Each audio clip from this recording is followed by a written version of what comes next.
Boy, this is the first time in years. Doing this all from memory. This is hard to remember in old computer language.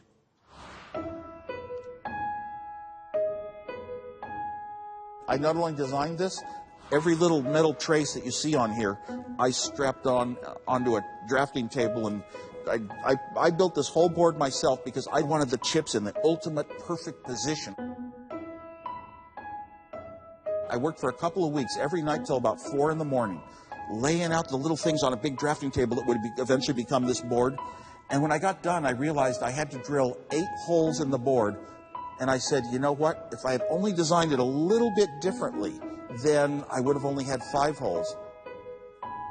I tore apart my entire design for another 2 weeks, every night till 4 in the morning, to get it just that perfect with only 5 holes, so you would never see the 3 missing. It had to be that artistically perfect to me, because it represents yourself when you do a great design. Over here, we've got the very first computer we ever built, long before we even started a company, and I hand wired the entire bottom, soldered it all together. That was an Apple I, the first Apple I computer ever. Does it get boring to tell a story? Never.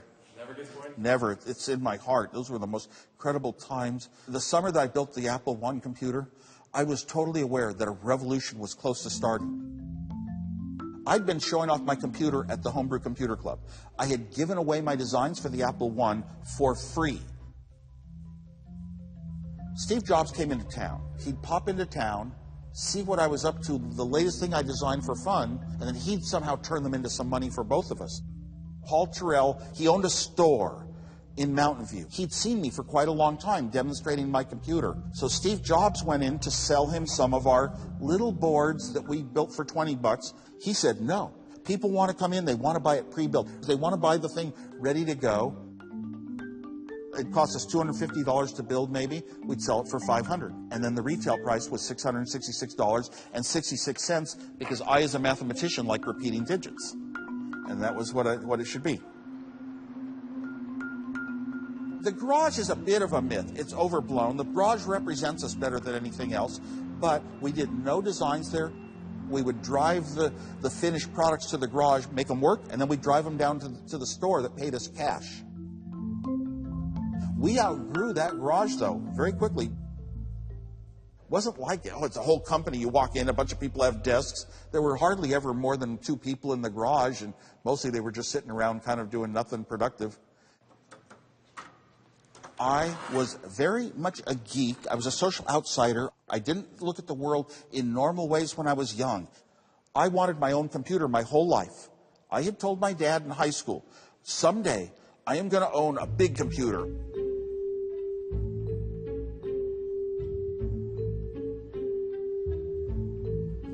This board right here in 6 wires or not. So I was happy. Once I had that Apple I computer, I was happy for life. But the Apple II was the great machine that was going to really turn the world on end. Where's the case? The Apple II was, I did the best genius work of my life that I was well known for saving parts, for condensing things, for getting extra performance, for doing things people never imagined.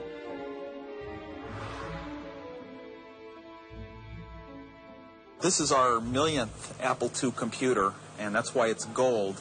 And a million sounds like a large number, but you remember number 1, you remember number 100.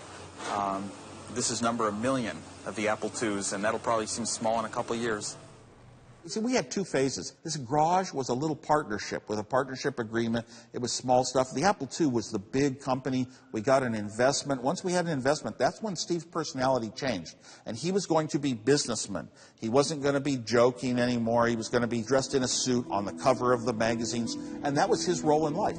Steve just felt like computers somehow added up to companies that could make money. When we went public, a few of us became unbelievably wealthy. We were worth so many millions and hundreds of millions.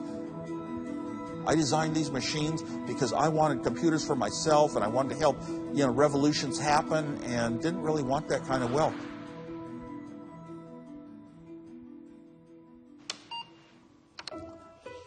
I don't remember the beep command, do I? Too bad I wrote it in my own language. Ooh. Yeah, I got it right. Run. It says, hello, my name is Steve. You can barely see it, but it's there. Soldering things together, putting the chips together, designing them, drawing them on drafting tables. It was so much a passion in my life, and to this day, I'll stay at the bottom of the org chart being an engineer because that's where I want to be.